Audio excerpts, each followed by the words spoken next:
Educating, informing, serving. Fact TV, keeping government honest.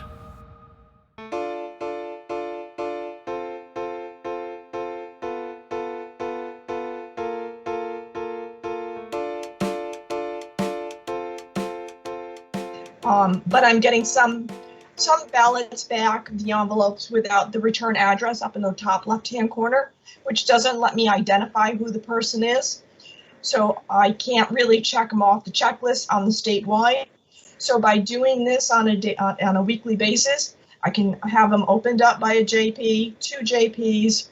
I can check them off the checklist, and that checklist will follow to the entrance checklist at voting, and we've got an accurate, up-to-date checklist that those who have returned them do not get another one that day.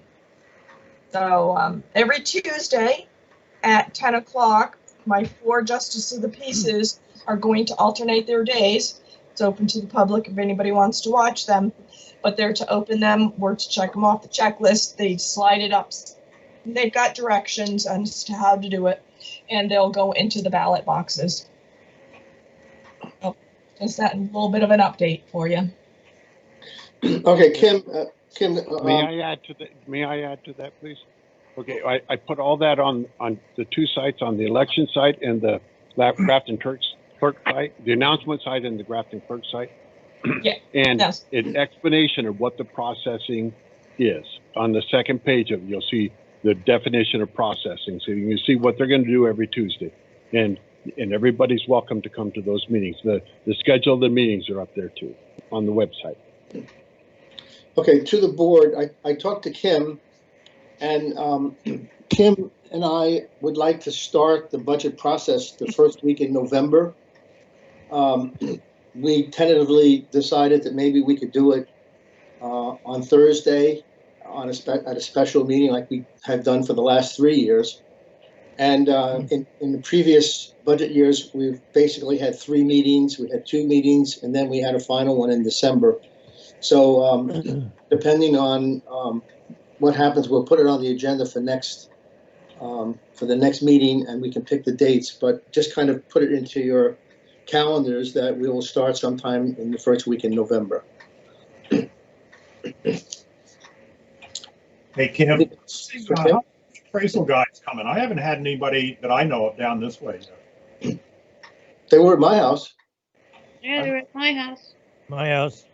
For I haven't had anything, anybody here or no sticker or anything said that they were here.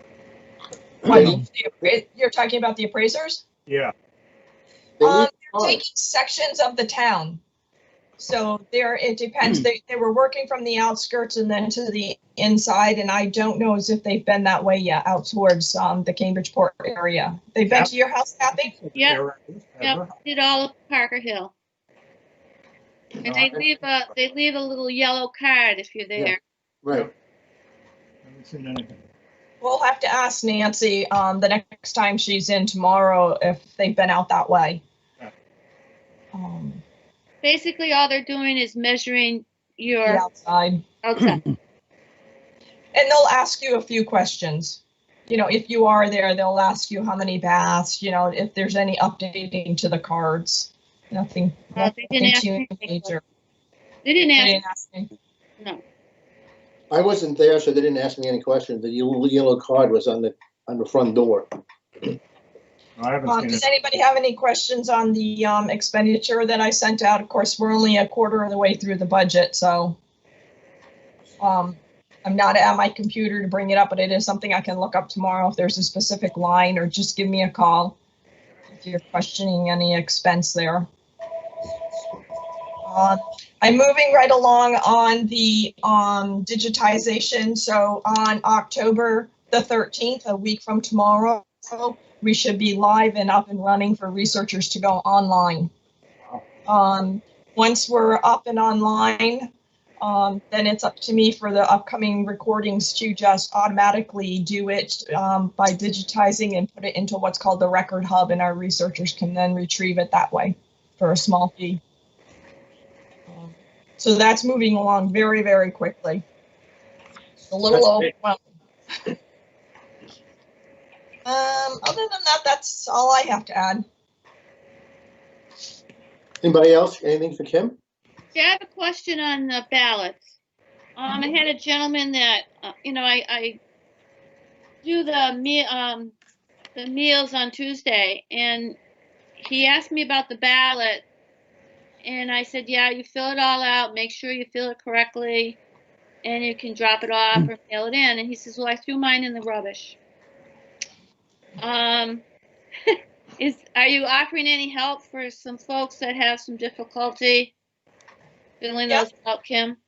Yep, what I can do is he can contact me. I can send him a new one, and along with it will be an affidavit in there that's just asking him to sign that he's thrown away his first one. And then he signs that and returns that back with the new ballot. Okay, he was going to retrieve it out of the rubbish, so I'll check. I can just replace it. It's not so much the ones that we're giving out. It's keeping track of the ones that are coming back. So I'm not receiving more than one from each individual. Right. Yep, that's not a problem at all. Okay, thanks, Kim. Yep. Anything else of Kim? Okay, let's move on to number 6, the brick meeting house used for public meetings. You received the information from Bill today. Has anybody received that? Yeah. Yep. Okay, so basically Westminster and a few of them, they're having so-called live meetings now. And if it's okay with the board, we could use the brick meeting house and we could have live meetings, and we could have social distancing, and then we also could have the cameras, so that people who didn't want to attend in person could still attend in Zoom. And so it's up to the board. And I'd like to use the Bricket House for the upcoming negotiations the negotiations for the budget. But comment, please. I like the idea. Thing in there yet. They're coming. What's coming? Phone. There's no phone line or anything. No, they're going to put the phone in a hard line and a internet. They have to anyway, Stan, because if they have a wedding, which they have weddings scheduled there, there might be people who would like to Zoom the wedding. So, and if they were going to offer the Winter Foundation or somebody to have a meeting there, if it's going to be used that way, they know they have to put it in. It's just a matter of there's a meeting coming up this week, and I think that they'll get it in, or make you. It's not in yet, but it is scheduled October 12th to be put in. Okay, all right, so we'll be fine then. Any other questions or comments? No, I think it's a great idea. Yeah, it's a good idea. It's a lot easier to do the budget. Yeah, and I think we can have some meetings and more. Whoever doesn't want it can still come to Zoom, but at least we can be together again and have real meetings with real people. Excuse me, it's Wendy, and I'd like to just be heard on this because I spoke about it at the BCA meeting. Yep. I just want to go on the record as saying I don't think town meetings should take place in a building that's owned by a private organization. I understand the election has to happen in November there. This is an emergency. It's not a normal situation, but I think it's a very bad precedent to set to have town public meetings, official town meetings in a private organization's building, especially one that people still call a church. I know that it's not supposed to be called a church, but people still do call it a church. And I know that a lot of normal stuff is going by the wayside these days, and I hate to see this kind of thing happening. So thanks for listening. Okay, thank you, Wendy. Any other comments? If not, is Tim going to be on yet, Bill? Because should we skip the? Well, are you guys going to are you going to make a decision on the brick building or no? Yeah, we could have a motion. We could do that. Yes. Someone want to make a motion that we can use for our budget meetings? So I just want to clarify exactly what meetings. I mean, this thing says use for town public meetings. I mean, that's pretty broad. It's meant to be broad. And you can make your motion any way you want to make the motion. I mean, what? No, I was just going by what Joe was saying. Was for the budget meeting. That's pretty specific. Well, that would be the thing, and we could also do our select board meetings if the select board wants to go, face to face again. The building is also being offered to the Wyndham Foundation or any other individual who wants to use the building for any of their events. So I guess when it's for town or public meetings, I think that covers it. If they wanted to have a lecture in there, or they wanted to, when the foundation wanted to have their annual meeting in there or whatever, it's available. Whether they choose to do it, it's another story. I still don't have a problem other than no bathroom facility. Yes. Mr. Chair, may I ask a question? Yes. Mr. Chair, may I ask a question? Oh, sorry, I didn't hear you. With respect to Wendy's point, do we have any information whether there's an actual prohibition about having public meetings in a privately owned building, or if it's a best practice not to do that with respect to other with respect to the kind of laws that govern and regulations that govern our public meetings? I'm just not clear on, have we just as a town chosen not to have our meetings in privately owned buildings, or is there something more official and regulatory than that in effect? I can't answer that question, but maybe Bill can. I talked to the attorney about it, and the attorney says there's absolutely no reason why you can't have a public meeting in a private building.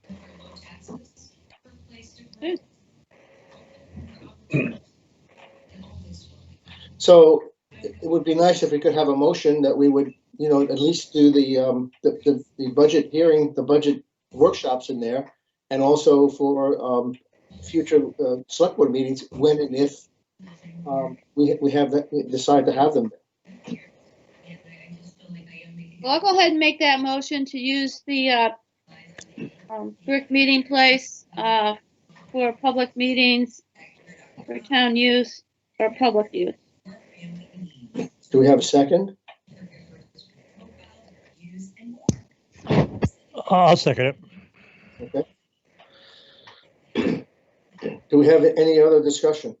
And obviously, they would have to have, they would have to have Wi-Fi, and they would have to meet the requirements for any public meeting in order for it to happen. I don't know if that needs to be in the motion, but certainly it would certainly be a requirement.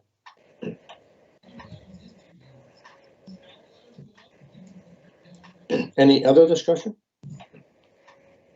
If not, let's have a vote. So all in favor of using the brick meeting house for budget workshops and future select boards meetings, if we can, say aye.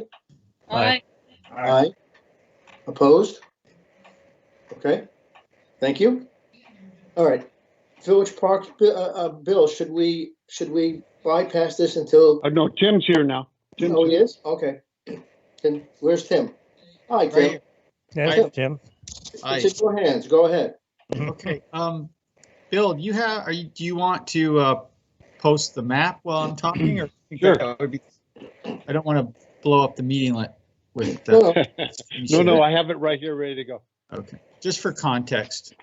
Yep.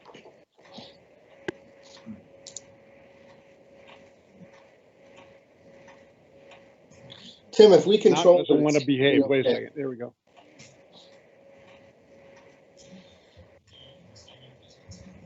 Bill, you look like you're at Nassau. I am. So, I'd rather be at NASCAR though, but anyway. well, while Bill's trying to cue that up, we finished marking out the harvest on the town property. It's roughly 35 acres of marking. And let me just call up my prospectus. The blue line you see on this map is the harvest boundary, and that would be marked with what we call a triple stripe. So if you're in the woods, you'd see 3 blue slashes following along that blue line. The white trail network is the flagged harvest trails that I've located. Some of them are using bits of previous trails, although not the whole thing, because a lot of the wood went in the past has either gone towards the pond or down over the bank to the south. And then a few other odd directions seem to have occurred over the centuries. This network is to bring everything down to the new landing that the crew constructed, the town crew. And underneath the white trails, you can see subimposed are the dashed black lines are the existing trail system and snowmobile trail. Middle of the hiking trail is possible, even though we intend to run. The goal or the objective is to have forwarders driving over the trail instead of skidding. We still wanted to minimize it. So, but there are a few places where we had to cross it to get to the landing, and there's a few spots where we had to run. We will have to run the forwarder on over the trail to get to the landing, though it would be in winter, so the impact should be minimal. The estimated volume marked is 115,000 board feet and 180 cords. Primarily hemlock, white ash, and some other mixed woods, white pine and spruce as well. The timing is good for those woods. Softwood markets are very strong right now, as are ash markets. Some of the markets are down, but that's always the case. So we don't, it's probably not worth trying to play the market with wood. I think, and I set the minimum bid, and one of the reasons the minimum bid is low is because a third of the volume is hemlock saw timber, which typically is really steady. You can always sell hemlock and there's always a use for it, but the value is generally low. It hasn't, I was telling somebody today, my first timber sale in 1985, we got $25 a thousand for hemlock. And on this minimum bid 2020, I'm setting the minimum at $35 a thousand. So that's pretty small growth. But there's always a demand for it. So the minimum bid, and this is a lump sum sale, minimum means this is the least amount of money we would take for the wood that is set out to be cut, is, let me get down to it, should be roughly $14,300 is the minimum. Generally, we receive more than the minimum bid. How much more than the minimum depends on the quality of the lumber or the logs and the access and the logging conditions. I wouldn't want to say what I think it would go over for, because in a public forum I could be accused of influencing bidding. I've set the time period for 20 months to allow for 2 winters. I've set the condition for winter only. I have said that we will not allow whole tree harvesting or grapple skidders or slashers or chippers. So in an effort to keep the noise down and to limit the impacts to both the landing and the woods, I've got conditions that are the same ones I used in the Bella Falls High School forest a number of years ago to limit the size of the equipment and to be certain we have what's called a cut to length system. So most of the wood will be moved on a forwarder rather than a skidder. I've required tops within 25 feet of recreational trails locked to the ground, and the remaining area no greater than 4 feet in height. Down to some of the other special conditions. Let me just get to the highlights. I already talked about the equipment limitations and the size. The weight restriction on cable skidders and bulldozers is 24,000 pounds, forwarders 40,000 pounds, and cutters 50,000. No large slash greater than 2 inches left within 25 feet of designated trails either side. Machine routes will have brush felled rather than pushed over before use. Trees can be skidded or hauled perpendicular to trails, minimal, but not on trails unless no other options exist. Town of Grafton reserves the right to prescribe and impose any operating constraints or conditions deemed necessary to prevent damage to the residual stand. I think I'm going to add something right now, which would be and ground surface, trails and ground surface. And then I propose we close the area to recreation while the operation is going, except for snow machines, which was at a request of in the previous meeting. These are construction zones, generally not a good place for people to be walking around. Then, due to proximity to a village, and these are all debatable, but they seem prudent. No truck products will be allowed between 7 p.m. to 6 a.m. on weekdays and from 5 p.m. on Friday to 3 p.m. on Sunday or any legal holiday. There's two small patch clear cuts. They were smaller than I'd like, but it's a small place. And there's lots of constraints. So everywhere you turn around, you run into a big chunk of ledge or a hiking trail. So I have two that are just slightly under an acre in size up on the side of the hill, a little bit of ways from the trail. And then the landing would have to be cleaned back down to the original material and any exposed soil seeded and mulched at close. Those are the highlights. I can do the showing when you're ready for me, when you feel it's what you want in the prospectus. Generally, we like to give 10 days notice on the showing. So I'd want to be doing it sometime in October. I have a bid list that I sent Alan that we used. We use our general bid list, which is quite large. There's 125 different operators from all over the state. And then I had a smaller bid list I used on a forwarder only sale at Downer last year, which was about 10 people. That added a few people who aren't normally on our list. What I would propose is we use those two bid lists with the restrictions right up front about equipment. So that would prevent folks from showing up that aren't suitable for the job. But oftentimes if they want to do a job, they'll rent the equipment that we're requiring. So I don't want to exclude them. And then any individuals that are not on either list from your local community that you would like to have. And then the third, probably the most important question, is how you want to award the bid. Typically for us, the bid is awarded to the highest bidder. On occasion, I have other requirements. I have occasionally done sales where we award the bid based on a number of different criteria with a scoring system. It gets fairly complicated and seems to scare some bidders away. So we can either say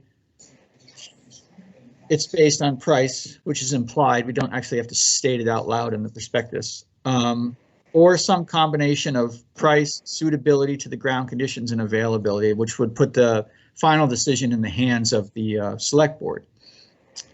Having said that, it's a little bit of a sensitive thing. You have to be careful how you use it, because if you have generally we go to more broader criteria only when the bids are close. That would be our typical approach. And I think that matches what you did at actually at the stump dump sale as well.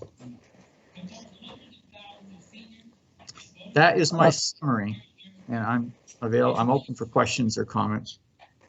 Tim, this cut sounds to me like it's more of a benefit to the forest than getting any money out of it. So it's fine with me. Okay.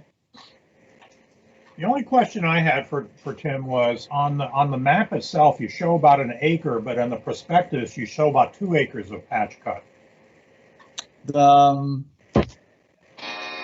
Well, it could simply be a good old-fashioned mistake, but it also could be that I was rounding up. I have 2 patch cuts. I can't see the map anymore. 0.7 and Wait a minute, it'd be right up, just a second.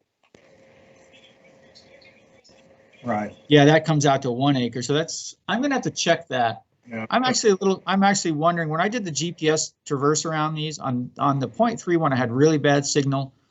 And on the bottom one, the bottom of the north part of the boundary did not record on the GPS unit. So I'm gonna actually tomorrow on my way to both of those, and I'll make sure that the prospectus and the map match.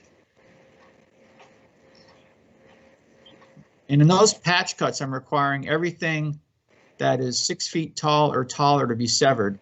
And unless it has a red stripe on it. And the reason is that I picked that area because we're trying to establish openings with good regeneration for a future forest, and both of those areas have very poor understory. And so by clearing the whole patch, you'll get a fresh start with a different mix of species. So you're not going to leave any kind of mass trees or anything in there for? There are a number of red oaks on the edges of these, as well as within, that are marked with the red stripe. So we have a good component of red oak retained on the harvest, and some of the black cherry as well, but not all of it.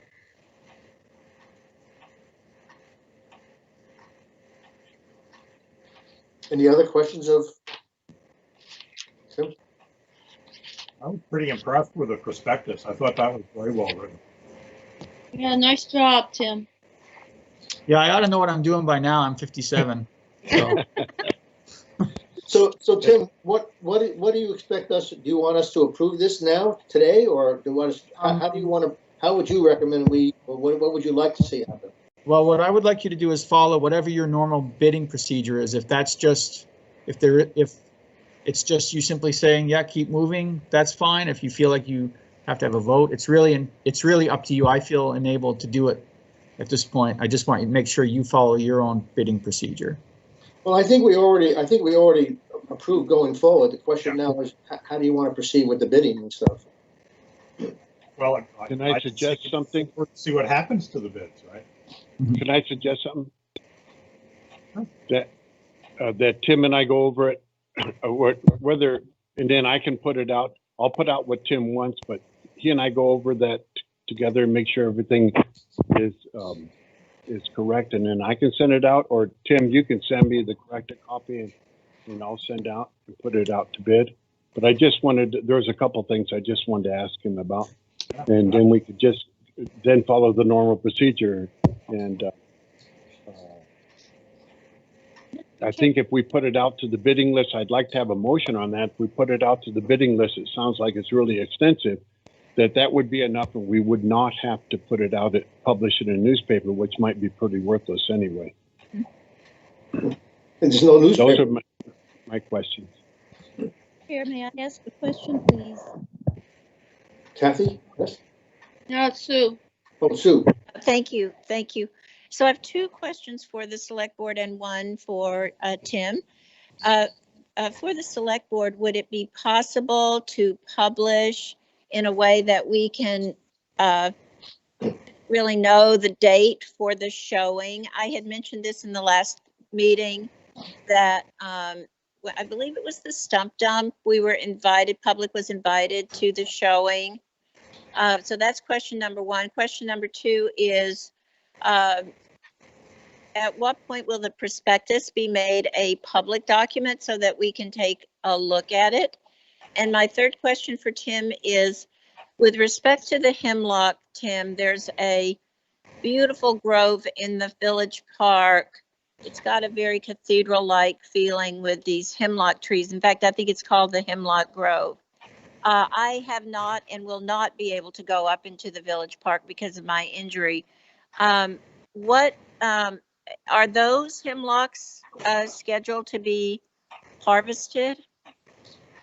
I don't know where that is. I'm guessing it's within the harvest boundary, and in the hemlock areas, I'm harvesting roughly a third of the trees. So not all of the trees. No, the only place where all of the trees are being cut are in those two small patch cuts. It will look different. Everything is going to look different, but nothing will look like a clear cut except those two small clear cuts. Well, to answer your question, Sue, once the select board, gets a motion to accept the bids, this becomes a public document. I mean, I think it's a public document right now, as far as I'm concerned, unless Bill, you disagree. No, it's a public document. Yeah, it's a public document. So where can it be found, Bill? Where can it be found? I'll put it on the website under well, let me see where I'll put it. I'll put it under the select board on the website. Okay, Mhm. perfect. And Thank and as far And, as and anybody can walk up there. I spent 45 minutes up there today. Yeah, I've been Several up- people have walked through. All of them are impressed with the limited amount of cutting, but how beautiful it's going to be, because there's some gorgeous, big, huge trees that you now will be able to see. You can't see the trees for the forest right now. It's so beautiful up there. Yeah, So it's going to it be is. really, really. Karen Knight had walked through, and she initiated the conversation with me how beautiful it's going to look. So yeah, it's going to be great. And also, Suze, there's no reason why, as soon as Tim tells us when the viewing is going to be, there's no reason why it can't be published. And anybody who wants to participate or go there, you're certainly welcome. Yeah, I think that would be great, Joe. If we could just know when the showing's going to be, if the public could be made aware of that, that would be an ideal time to go. Before we go too far down this road, a couple things. As far as the marking in the woods, I hope everybody recognizes that there's red maple, white birch, ash, and aspen will be cut unless they're marked with a red stripe, which means they're retained. So in some places where you see a lot of low-grade, poor-quality red maple trees, even though they don't have paint on them, they will be cut. So there will be small openings in those places. Two, we have a COVID restriction on showings, and I'm going to follow my state procedure, which is no more than 10 people on a showing.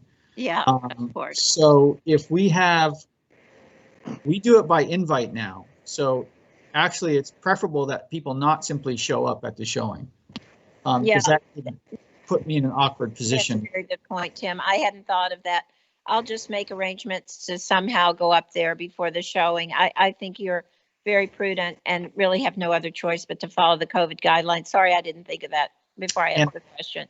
I'm happy to go out there with you if you want to email me. We can set up a date and I can show you how it's gonna go. Oh, I will definitely take you up on that. Okay. Thank you. And then let's see, there was a third thing, COVID showing. I guess that's it. Oh, and the prospectus is a draft right now. I'd rather not put it on the web yet because I still gonna have to change. There's a lot of references to the state this, the state that has to be changed to the town, and that hasn't been correct. Yeah, correct, Tim. That's why I wanted you and I to go over it. Yeah, well, you and Bill are going to get together, and once you get it corrected, then we'll put it up on the website. Okay, sounds good. So I guess we have a motion to start the bidding process. Is that what we need? That's all you need. Okay, so somebody want to make that motion? So moved. Second. Kathy, second. John made the motion. Kathy seconded. Bill. Any further discussion? So all in favor of the motion, say aye. Aye. Opposed? Aye. Okay, good. All righty. Well, thanks, Tim, for your great job here. And if Suze wants to take the thing, you guys can get together and figure out when you want to take the hike. So. Righto. Yep. Okay. Okay. My pleasure. Thank you. Have a good night. Okay. The next item is the Constable Planning Commission Tree Warden. The Constable is we don't need to discuss it. The Constable is going to continue for another year, so that's not an issue. The Planning Commission, the article ran in the Grafton News, so all we have to wait is for somebody to put their name in with the Planning Commission. And the Tree Warden, nobody's come forward, so there's really nothing we can really do until somebody comes forward either for the Planning Commission or the Tree Warden. I just wanted it advertised that we need. Yeah, that's all. It's just so we know. As you saw, the Grafton News, the Planning Commission, there was an article by Dave Covert. So let's see who shows up, who wants to be on the commission. The next thing is the cemeteries. I don't know. Has everybody seen the land that's available on Whole Ranch Road and Stage Road? Yeah. Does everybody have that? Yeah. Has everybody been out there? I have been out there. Well, my suggestion is that I think it's a great place. We'd have to figure out how we can subdivide some of this property because I don't think the town needs more than 3, 4, 5 acres. But I think what we should do before we say do anything, I think everybody should view the site so you know what we're talking about. And Galen, do you have any comment about this at all? No. Okay, there we go. There you go. No, I'm free to discuss it, whatever you guys want to suggest. I had some ideas. I talked with Don Lawrence at one a few years ago, just on the idea of expanding that cemetery someday. But there's a couple of ways to do it. I haven't heard what you would like to do, so there's a couple of ways to play it. But we could just talk it over and see what looks good for you. Well, Galen, I think the first thing to do is to see if we can make the deal and get the land, and then obviously to find out which is the best way and where the cemetery should go and how you want to handle it. Yeah. Do you know if the owner wants to do the whole thing as one deal for you? Bill, She wanted to sell a piece, right? Bill, didn't you talk to them? They want the whole thing, or they want to? Are they willing to subdivide? The lady who owns it, Caitlin Barclay, wants to sell all 21 acres. That's right. Galen and I have talked. Galen and Don Lawrence had talked earlier, and Don liked the property across the street from the cemetery, which is on Galen's property. If we can work out some, and the other the other interesting point up there is that there's several abutting neighbors who need acreage in order to go into the current use program. So though it sounds really complicated, if we can get everybody together, it isn't that complicated. And that is take a part, if we were to take the land on Galen's property, 3-4 acres, whatever you guys decide you want to do, take out of the Barclay property the same 3 or 4 acres so that he keeps enough to be in current use. He needs the equal amount in his property. And then maybe the balance of the Barclay property somebody else will want. And then those people, somebody will buy that land along with us, the Barclay land, and it'll all be split up.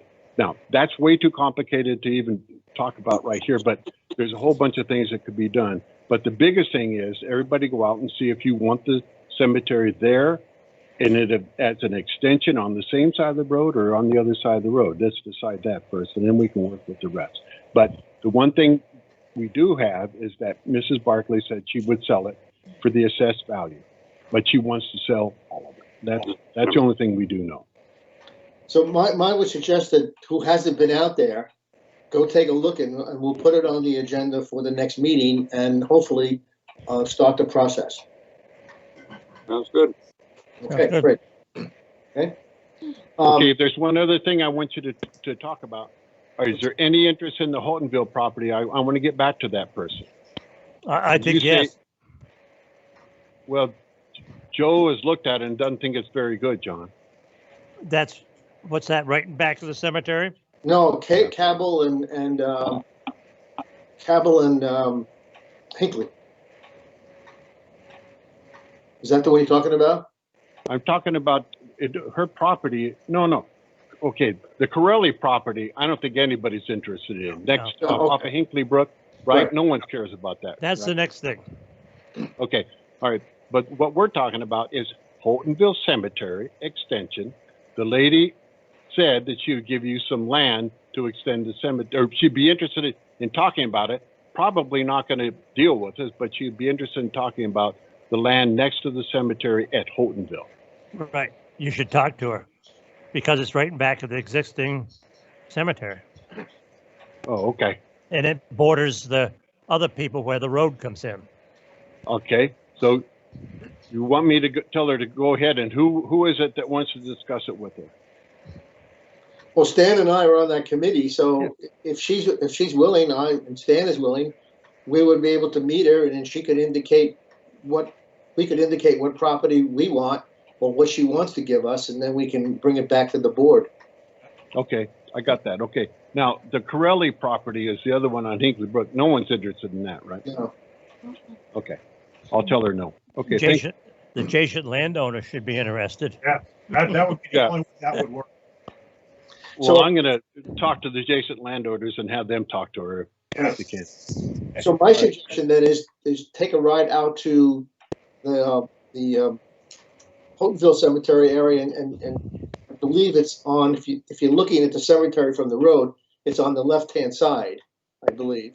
So take a look at that, and then drive up to Hall Ranch Road and take a look at the Cobb Cemetery and see what everybody thinks would, if we could get it, which would be a better option. Mhm. Put it on the agenda for next meeting. Okay. All right. Yeah. Okay. So we got the Hinkley Brook is done. The CIC report. I haven't read it. It's long. It's very long. Well, I fell asleep reading it, but I did talk to the attorney after I fell asleep reading it. And the main thing he wanted you to take away from that is that you've done everything right and there is no exposure. And the only thing we need to do, and is Rich still on? Yeah, Rich, is if you notice somebody going in there, we will give them the entire report and make sure as you hand it to them that they understand it. Hello? You there? I can't hear you, Bill. Okay. Can you hear me now? Rich, can you hear me?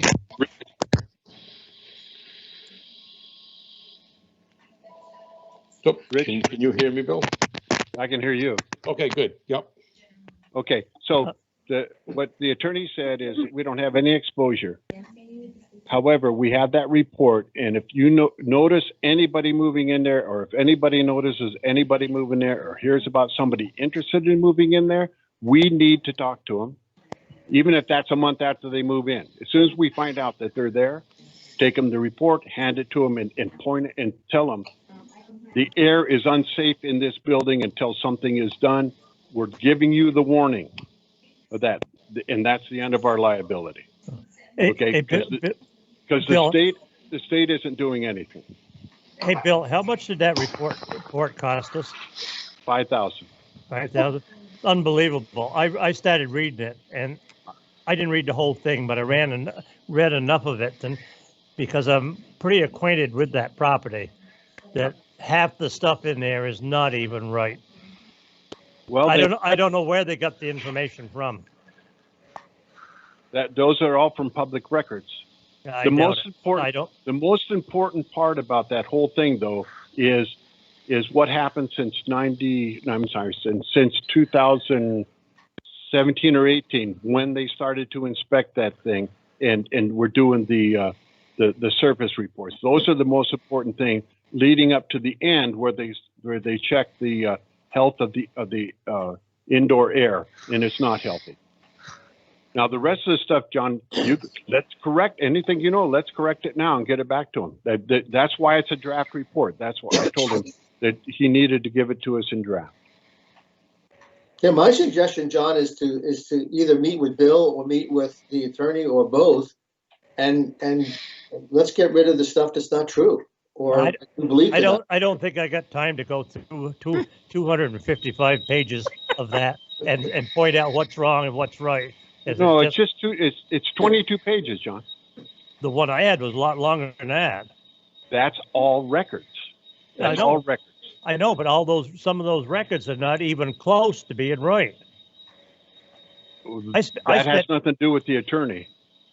Well, who put that on who wrote that up? All those records are documents they collected from others. Okay, fine.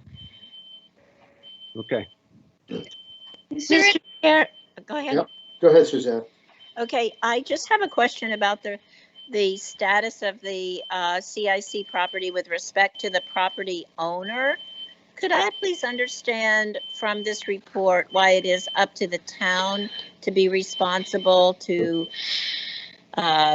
track down whoever comes in the building, whoever tries to rent the building, whatever, and hand them this report?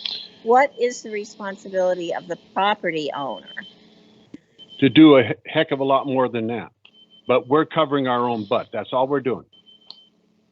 So is it up And, to the property owner to notify the town when? Oh, yeah, a new- he's, Suzanne, he is not going to tell anybody. If they were going to die the next day, he is not going to tell them, okay?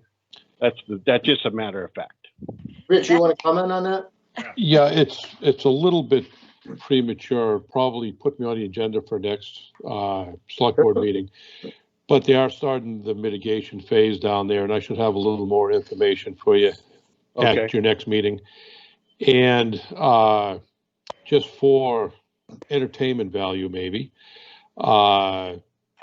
she's still in business somewhere, even though she's sworn a stack of Bibles that she wasn't, because some chemicals turned up to be delivered there the other day.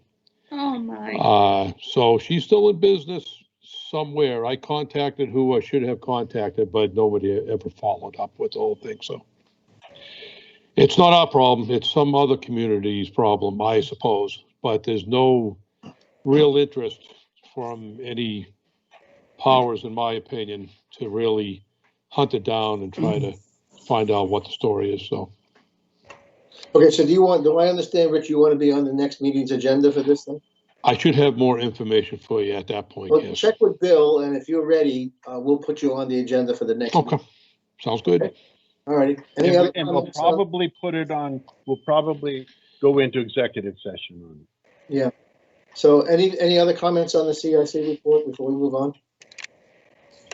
Okay, There is one other thing. go ahead. I got to get back to the state. After telling me I had no authority over the floodplain, I'm now hearing from the attorney, and I read in that report that they tell me I do have authority. So I'm going to write back to John and tell him that we're going to enforce the floodplain. I'm going to kick that logger out of there, or get him out of the floodway anyway. I'm going to kick him out. So and I just want to let you guys know that that's going to happen as soon as I hear back from John Boker County. I was told I had no authority, that was a state floodplain, but now I'm told by the attorney that I do have authority, and therefore I'm going to enforce it and get that logger out there. He should not be there. Just for my own information, Bill, because I come across things being town health officer. How are you going to enforce that? I'm just going to tell him that he's not allowed there, and and that he has to get out of there immediately. That's all. He's in the floodway. Every time I try to do exactly the same thing to different situations, being town health officer, most of the time it falls on deaf ears. Yeah, that's okay, but the floodplains are self-executing, and if they don't do it, then we just take them out of the flood insurance pool. They can't have flood insurance on the whole damn building. So there you are. And he ain't going to do anything building anyway. This way, he'll never be able to sell it. So that's until he gets rid of the violation. So there you are. Well, they still haven't hooked up the fire suppression system in there, nor the fire alarm, and he still has a couple of tenants. So it's almost unbelievable. Let's talk about during the week. Maybe just put a yellow ribbon around the whole damn thing. Well, we've waited so long at this point. Let's give it a couple more weeks. Something should come to light very shortly. If you read that report very carefully and all the way to the end, I know it's 20 pages, take a cup of coffee and read the whole thing. You're going to find out the state does not care. None of the state cares. They don't care about anything. So what's the difference? They don't care about anything. They don't care about hazmat. They don't care about fire. They don't care about nothing. They don't care about anything. All right. Well, that's something we can't control, but Rich, when you're ready, let Bill know, and we'll deal with. We'll put you on the agenda. We'll have an executive session situation. Okay. Fair enough. All righty. Other business, Stan, you had something that you wanted to talk about, town hall? Yeah, the only thing I wanted to bring up is I just got something today. We had talked about timing to do the spray foam insulation because the gas is off, and we talked about the possibility of doing weekend work. So I asked for what it would cost, what the premium would be to do it over a weekend, in other words, like a Saturday afternoon.